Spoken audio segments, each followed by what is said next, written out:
And then so for these calls, the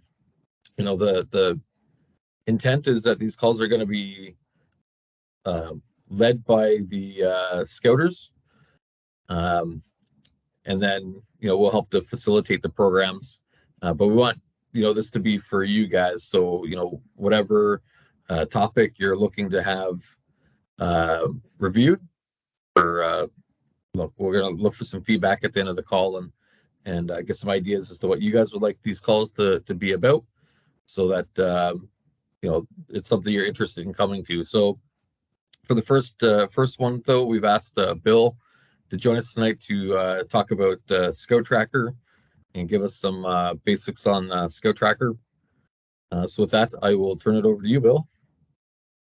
Thanks. And yeah, not knowing sort of what level everybody's at, this is going to be sort of a very basic 101. It's actually just an edited version of a presentation that was given in Greater Toronto Council with regards to things that can be done with ScoutsTracker, to sort of give you an idea of what it can do, and some of the benefits to the section. What we can do afterwards, if there are any specific questions, certainly I can show how things are done. I've been using ScoutsTracker since it was Scout Badges many years ago. So and when they talk about it being usable on your phone, my first experience using on a phone was with a BlackBerry. So it's been a while since I've been using it, but I mean, I use it. We use it in all our sections at my home group, and just find it to be a fabulous communications tool. And there's just so many different things it can do. So what we're going to do is take a look at that. And let me just bring up here it is. So top 10 things that ScoutsTracker can do for you.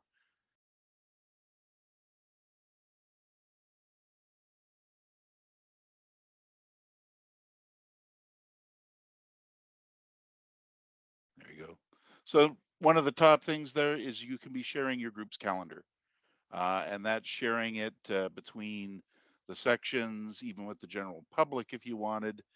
Um, so you can make your whole group calendar available, color coded by section. People can see it, log into it, know what all the different sections are doing. It's a great if you're planning things from one section, you want to include another, you want to know what some of the other sections are doing. In the shared version, uh, personal data is hidden in the public view. So to get the full details, you have to actually have a login, which you would set most of your parents up with.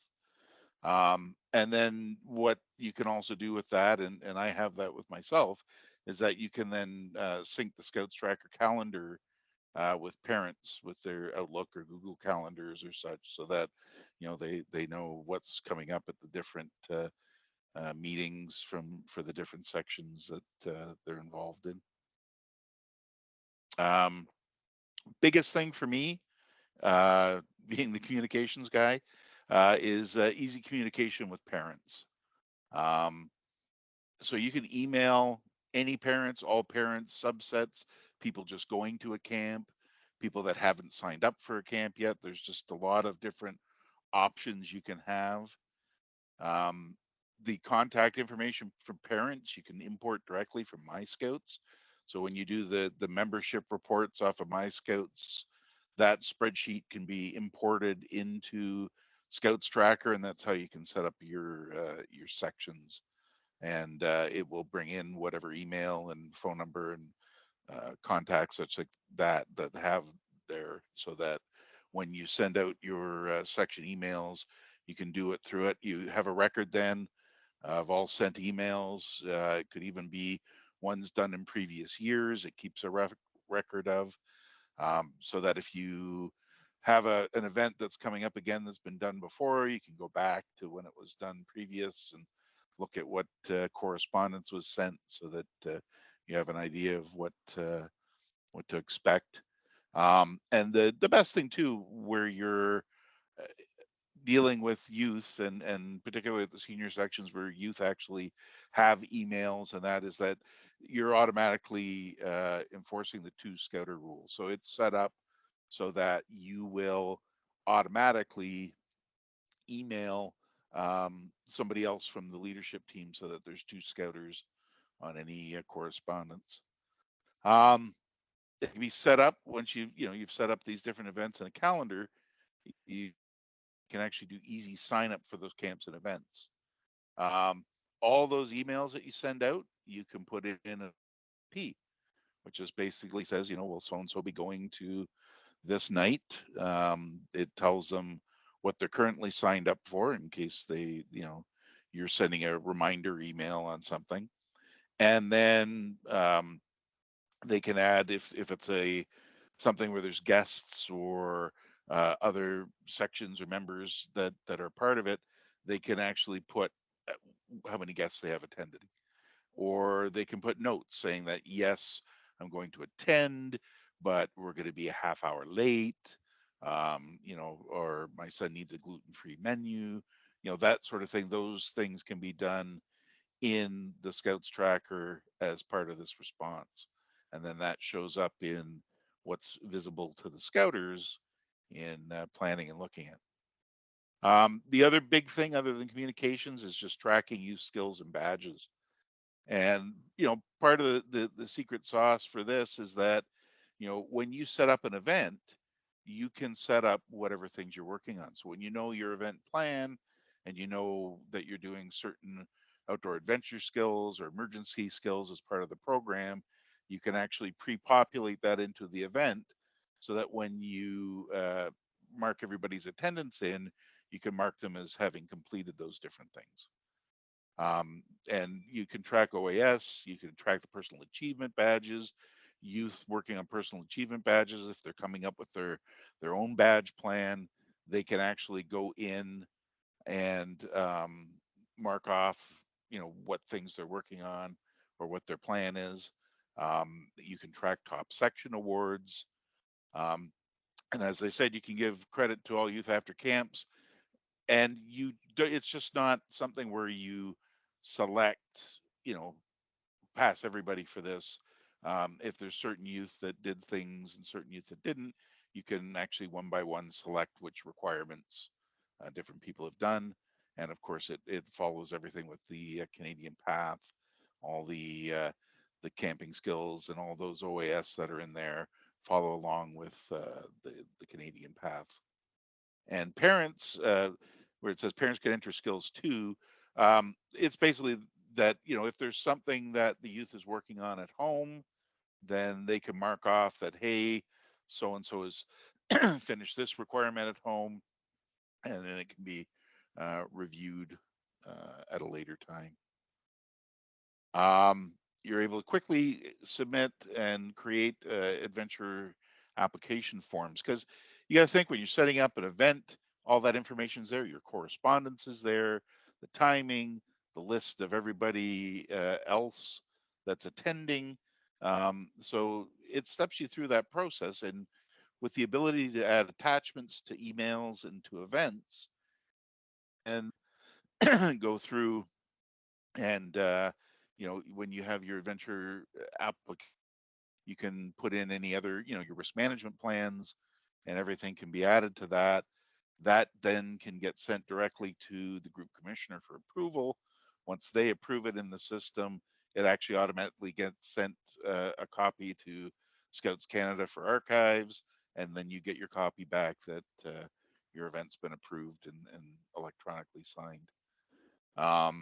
And the best part of this is with the form, most of the stuff, if you're filling it in, ScoutsTracker automatically fills in the event's details and attendance that you've got in there for the event. You create and submit your adventure application form in just a few clicks, and then it gets sent immediately for archival. Any questions so far?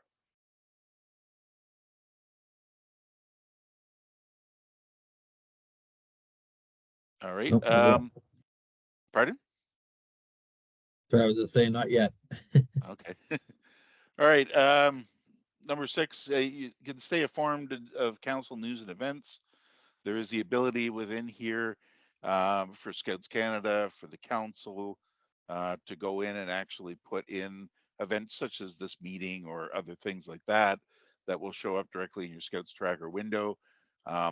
Don't try to do a whole lot of that, because then it just becomes a giant scroll screen. But you also have the ability as a section scouter to do that too. If there's a particular event for sign up that you want to highlight, you can actually take that event and put a link for it right in the sign up screen. And if you have specific things for scouters and parents to see, then you can do that. And that's basically on the screen when they log into the program. That's right on the sort of home screen.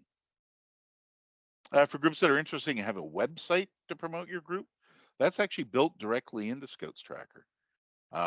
There is every ScoutsTracker includes a free website. You can actually go in and customize what your necker colors are, and you can add particular photos to promote your group, and provide in links to your calendar, your news feed, and then a link directly to the ScoutsTracker for those that are involved in the group. And it just sort of allows you to very cheaply and easily provide a outward focused website for your group, and that's directly built in, and again draws all that information directly from what you have there. Tracking member qualifications. You can put in there directly what particular members have their standard first aid, advanced first aid, wilderness. If there's people life saving requirements, if people have their pleasure craft card, those sort of things. And you know, when you set up an event, depending on the risk category, it actually tells you what you need to have as far as people, for example, with standard first aid. And once you mark off who's attending, it's going to go through this setup. When you set up everybody who they have for the requirements, it'll tell you whether you're covered for that. And if you're not, then it allows you to sort of see if you can find another scouter, or make sure you have people with those qualifications. And it allows you to put the expiry dates in and such as they cycle through for things like first aid. You can track dues and activity fees. So you can set a cost for any given event. And when people sign up, it then shows them what they're owing. You can set whether there's a deposit made, or whether they've paid in full, and then how much they have owing left. For events, you can set up specific deadlines so that when those responses come through, they have to be done by a certain date. And after that point, people aren't able to go in and sign up for it because it's past that deadline. And then sort of the last one here is that you can use it on your mobile devices. It's not an app. It hasn't done an app. It is a web-based application. But what it does do is you can work on it offline. So you can go make updates when you're out of data range at camp, and then resync it back with your database when you get home. So you can mark off your attendance, even if you're somewhere where cell service is bad. You can mark off, badges and things that are worked on at a particular camp. And then when you get back into cell service, you can then go and resync and be able to do that. Couple more bonus things. So there's the ability to track youth participation in community service. And that's all linked in with the top section awards. So when you give them credit for community service, it then counts those credits towards the top section awards. You can subscribe to events from camps from other groups and sections. So if another section or another group or another council has a particular event, they can send you their ScoutsTracker event code. There's a code that would be available with any event.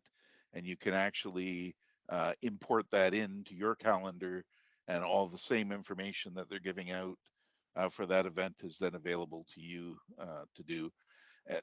And you can do it as a copy. You could also do it as a direct subscription, so that any changes they make gets made to you.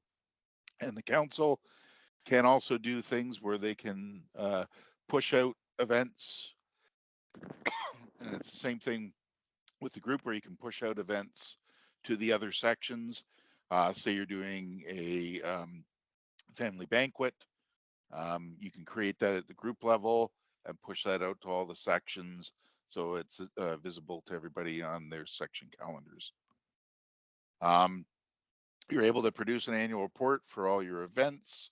If you want to sort of highlight the things you've done, you have to do a report to your sponsor, or even just share with parents, hey, look at all the great things we've done this year.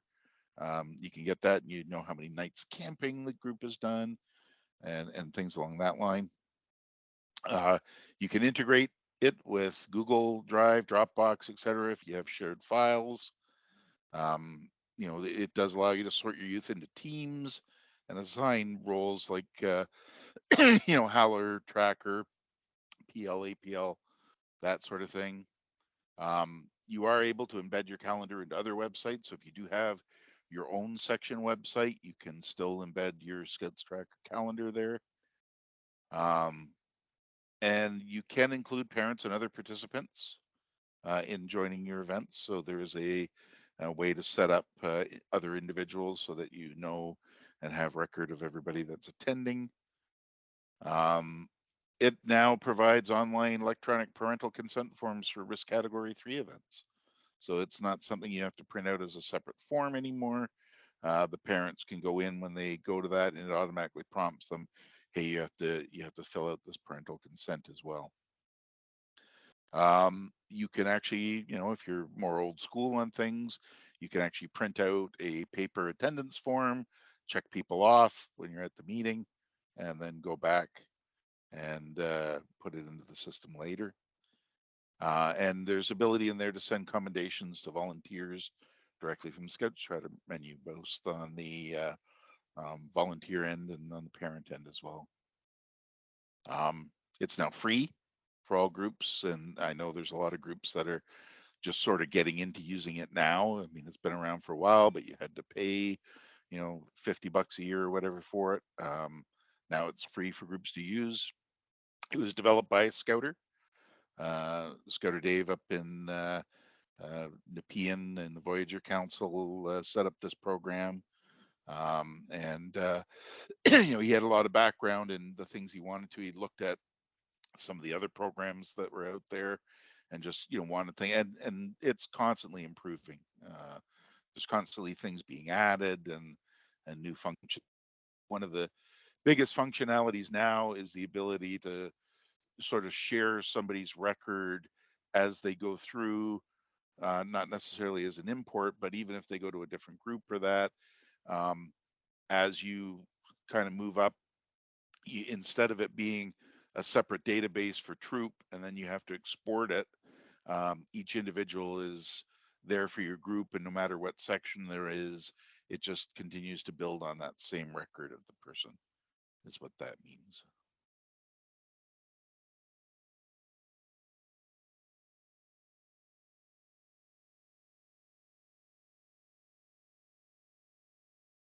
Any questions on that? So I have a couple questions there, Bill. I was yep. kind of waiting to see if Ann or John did first, but are you able to walk us through how you would sync up the calendars to Absolutely. like their Outlook? Yeah. Let me share my other screen here.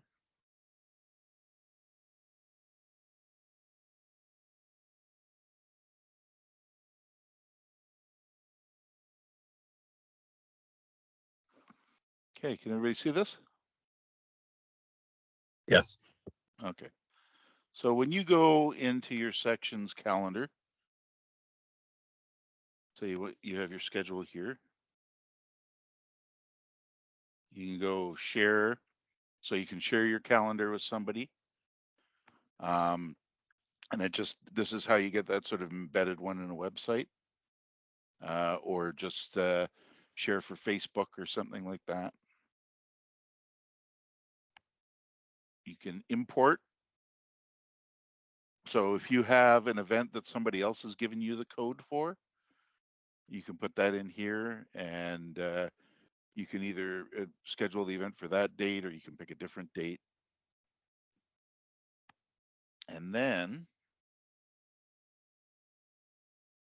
for subscribe, it'll give you the code to bring into the Outlook calendar or iCal or most calendar applications, and it sort of steps you through. The Google Calendar, it's a little bit different because it only rereads published events every 6 to 24 hours. So there could be a delay in something being changed in the section one to yours, but for the other ones, it's almost instantaneous. And then if you just have either troop ends or troop events or scouter events, you can do quick add, and then you can allow it to pick an app that tells you, and then you can go wherever your calendar is and add that specifically. And you can also basically get it exported as the calendar formats. My other question was going to be about maybe I might be wrong on this, but I understand that if, like, for example, I'm a troop scouter, if I'm creating an event and we're linking with our Cub Pack, Yep. then I can share that. Can you walk through that? Yep. So when you look at the calendar here, you can go to, first of all, from your group end, you can view certain options, but you can also show other schedules. In this particular case, I have Cubs and Beavers showing. So we have all those, the various different events. And if I wanted to share like Cub Car Fun Day, I could share it. And I can either give them the code.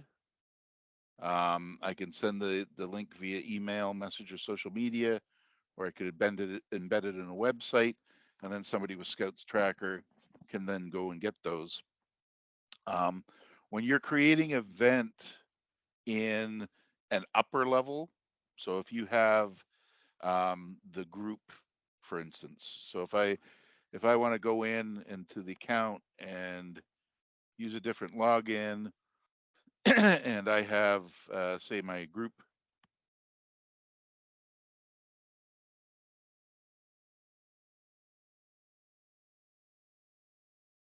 Did we lose him? Hmm? I didn't hear you. I'm sorry. I thought we lost you.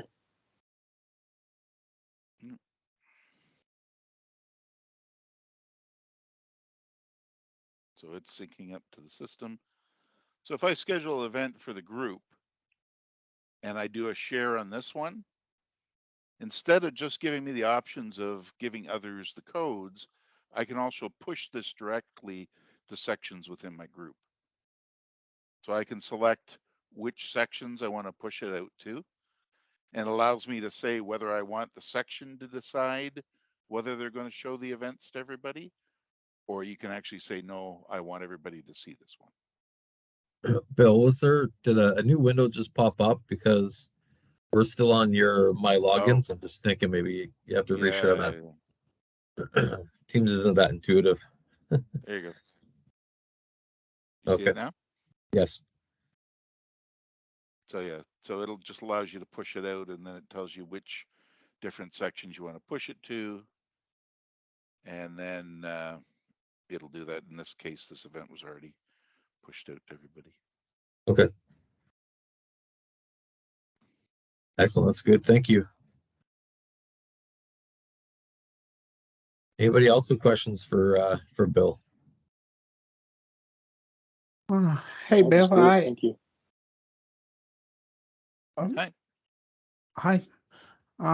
John, do you have a question before I go into mine? Because mine's more it's a question that's probably more advanced ScoutsTracker questions. Oh no, I just thank you very much for going over that. I found that very useful, especially as a new scouter. That was great. No, thank you. And really, the other thing, and I just wanted, before we go into other thing, I'll show you the one thing. When you do go into ScoutsTracker, is that there is a help. And that help includes parent guide to it. It tells getting help in administrating your account. And there's also a quick reference guide, which goes through all this stuff and how to set it up. And it's basically a link to a PDF. That's fantastic. Thank you.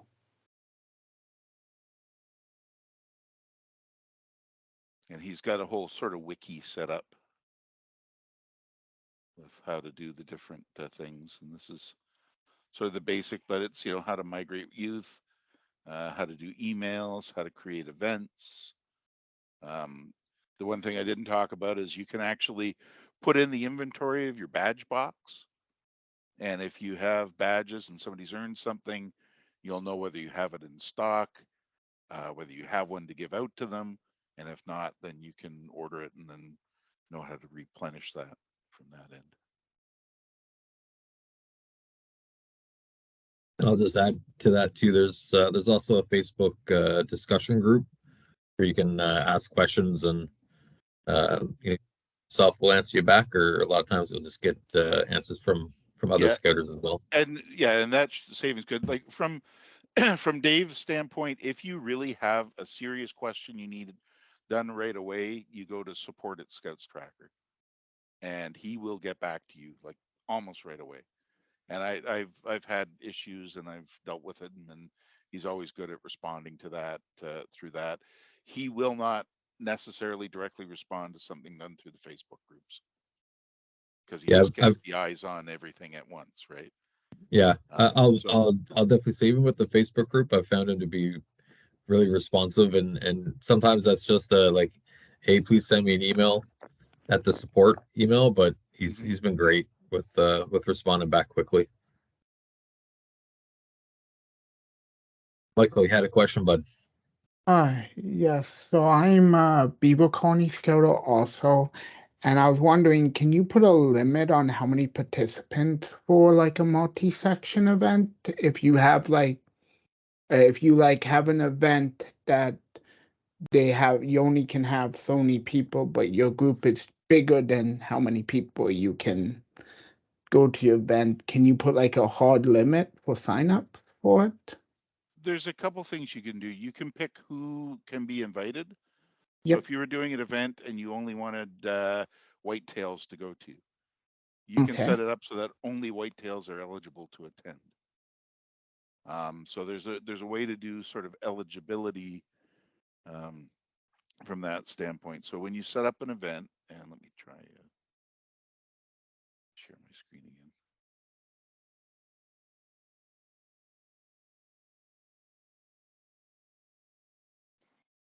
So when you set up an event, I don't think I'm going to be able to edit his events.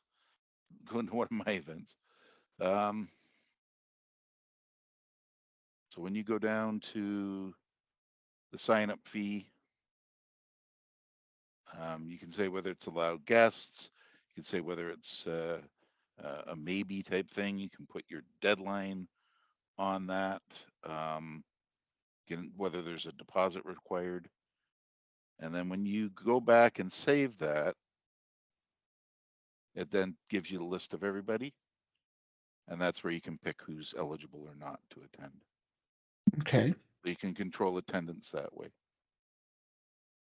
But the other thing with this is that, from a deadline standpoint, you can, once your deadline's in there, you can change that deadline at any time. So once you get to the number that's your maximum, you can just shut off the sign up. And send an email out saying, sorry, we're full. Okay. But, more often than not, particularly for a section event, you're wanting to pick, a certain patrol, a certain thing, and you can, you know, on this list here, you can list them by patrol, you can list them by year. So, you know, yes, this is an event I only want my 4th years to attend, so you can click them off that way. Okay, cool. So it gives you a couple options. So Bill, if I'm if I have a troop and beavers or cub pack or whatever linked between the two, would we see, like, on my scouts attendance, would I see say whatever whitetails have signed up? Like, would I see Okay, both, or would I? that's a good question, and that actually before wasn't really an availability now, but I can show you that actually now with the latest update of ScoutsTracker, you can actually do that. Early to the weekend event. Now, pro tip, when I create events that are program section events, I actually create them in one of the sections and then share them out, because you can't select at the group level anything that involves any badge requirements for OAS or anything like that. But if you create it at the section level, you can actually attach all those things, and then when you copy them to the other sections, they see all that. So that's just something else I'll mention here. But when you create it, you can see here there's 2 listings for this church sleepover. There's a master overview event and a church sleepover. So you can now, when you create something, you can create it as something that is a multi-section event or a multi-group event. And as you can see with this one here, where it says 16 youth and 6 scouters, when I view the attendance, you can see, so total for 6 Dundas, Scouts, Cubs, and Beavers, and each section, here's who's signed up. So we got 3 youth, 6 youth, 5 youth that have signed up at those different sections. And you can even put in, you know, once the attendance in, they mark down who's attended. And even if you have a scouter that's registered, cross-registered in 2 sections, it'll let you know that. So it'll say that some members were signed up as part of multiple sections. So you will see here from that how many you have at all the different sections attending. The signups are still done in the individual section. You don't get to list the names this way, but you do know for each section what the attendance is going to be. And that's good. That can also be done not only as an intersection event, but if you have group events or intergroup events, like 2 troops working together, you can also do that so that when they get their copy and do their signups, you see a list of who signed up. Excellent, that's great.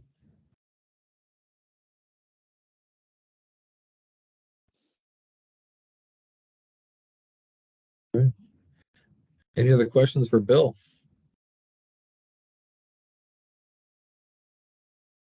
I think that is a no. Thank you very much, Bill, for coming and sharing your knowledge tonight. We appreciate it. Oh, no problem. Okay.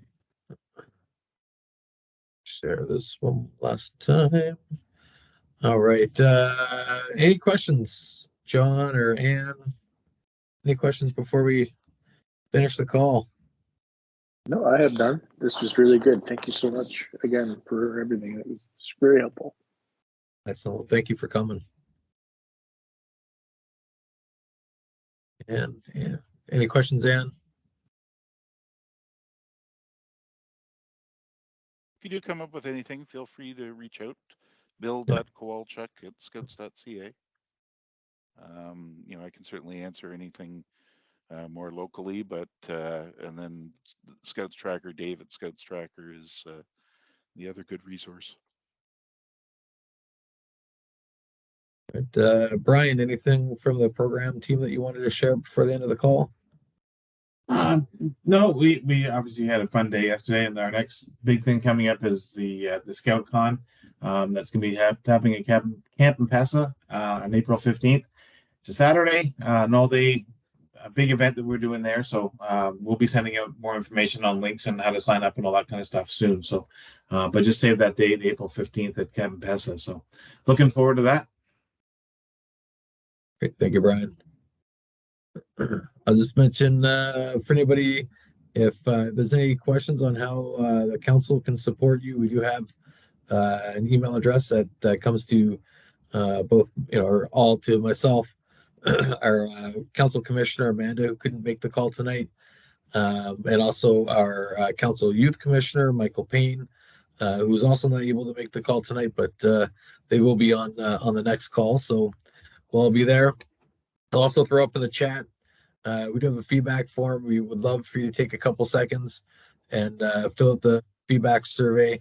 And like I mentioned earlier, we are looking for for these calls to be the topics to come from you guys. So we love to know what information you like for us to facilitate on these calls for you. Do you want to facilitate the call yourself? We're open to those suggestions, and we'd love to hear what you have to say. So any feedback, any comments that you have, we definitely appreciate all of it. And if there's no other questions or comments from anybody, I'll call the call to an end. Thank you very much, everybody, for coming. We appreciate your time. Thank you so much. Thank Good you. night, everybody. Good night.